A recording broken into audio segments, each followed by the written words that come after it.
I see in the chat, Susan James has asked a question about the extent that scientific evidence-based inquiry is considered colonial and how academics and funders respect research with a decolonized approach. How about the credibility of results? I think, Andriane, given your research work with CSOs and academics, maybe you could speak a little bit to that. And we had planned to talk about data and knowledge co-ownership as well. Is it even possible? So maybe you can touch on these. Thank you so much, Kim. There are so many great questions and insights shared in the chat. So I think I will try to react to them and not take too much time so others have time. So I'm going to start, if you don't mind, about Mohammed's questions about the 5 years ago, and then I will move to Suzanne's question, which is very good as well. So about Mohammed's questions 5 years ago, like, to be totally honest, this Next Gen initiative at the beginning did not frame it around decolonization, and it emerged. It emerged as being key, as being central, as being so important to directly address. And I think it reflects the state of the sector. I think this shift, we can talk about the trends, but I think it's more profound than that.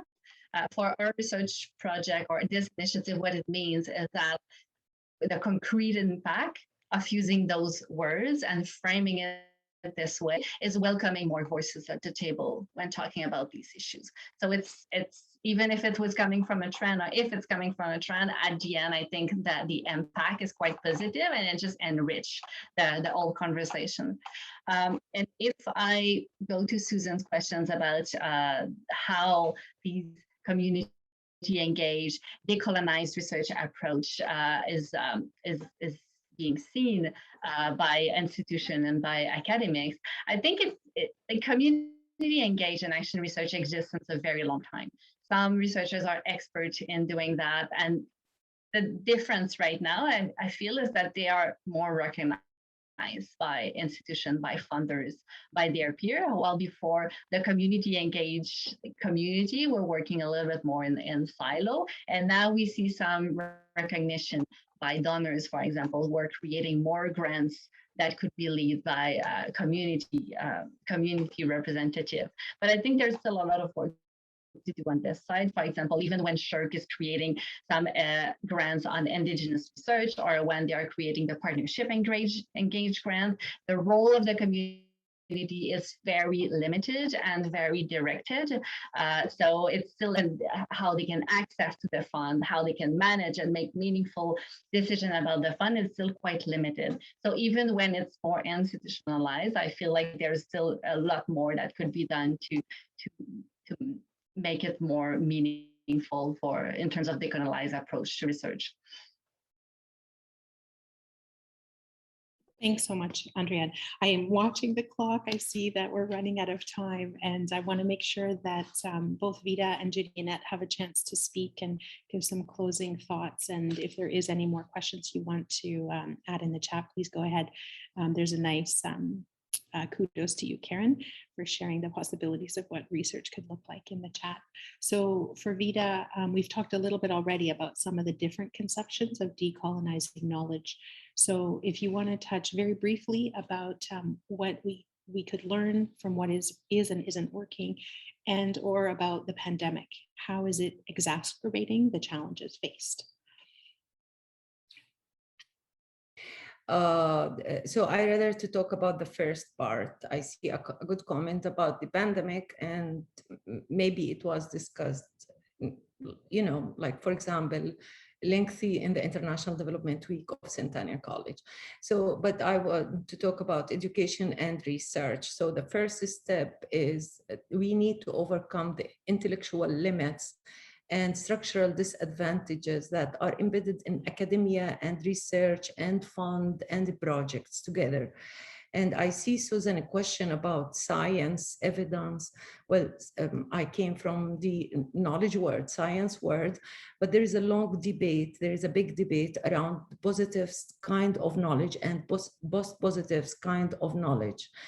So at some stage also, I want to remind, in order to be brief, I'm not going to go into that debate, but this debate is relevant when we say or speak about science evidence, the debate on positives and post-positives type of knowledge. I want to remind everyone also that racism was always supported, or there were attempts at all the time till today to support racism with scientific evidence. So, and we know the history of the African women, what's her name? I'm sorry, now I forgot, I think Sarta, who was used by top scientists in Europe at some stage. Her body was used to prove that she's from a different, based on taxonomy, she's a different race. So I want to remind us, everyone, that racism, we use scientific evidence, we manipulate scientific evidence to prove that we are not one human race often. So it's like when we say scientific evidence and fact says and number says, what about the real stories and what's behind those numbers? And this is what I mean by positives and post-positives. It's relevant, in fact, in this conversation. I just want to make this comment. I believe a lot in opening space for reviews, and I support one of the panelists when she said, we bring people to table, but they don't have representation once they sit on the table. So who decide what's the content of the curriculum? Who speak about who are those authors and their backgrounds and their, does everyone know that the Human Development Report, or the philosopher who was behind the Human Development Report, is eventually Indian, for example? So yeah, when we bring people to the table, we need to hear them. This is important, whether it's in education, in international development field, in every sector. So considering the time, I'll stop here. Thank you, Vida. Judy, Annette, I think I'm going to leave the space for you to give some closing thoughts on the research you're doing in light of even what Vida just keeps emphasizing, the fact that we are embedded in inherently colonial structures and values. So in your view, is it even possible to develop feminist, anti-racist, and decolonial public engagement or work in our sector? Yeah, thanks, Kim. It's just so inspiring hearing from the other speakers, and that's a really difficult question to even think about, but an important question to think about anyway. I think what how I would approach this is that we're thinking along the lines of radical futures, if we may call them that. And so I feel like if we are brave enough, as some of the speakers have said, to imagine radical futures, then we should also think about radical change, right? And so that's why I'm so inspired by Karen's work about thinking about research in different ways and centering these communities that in these knowledge production spaces. So, and I feel like that's where this kind of work would begin, and also the research that we're doing with the ACN,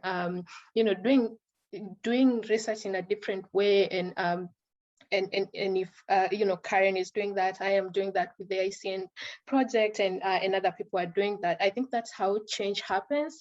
Just being brave enough to think along the lines of radical change and the kind of action that is required. So and also to finally finish, the idea of the idea that Karen mentioned about the 3 impact levels.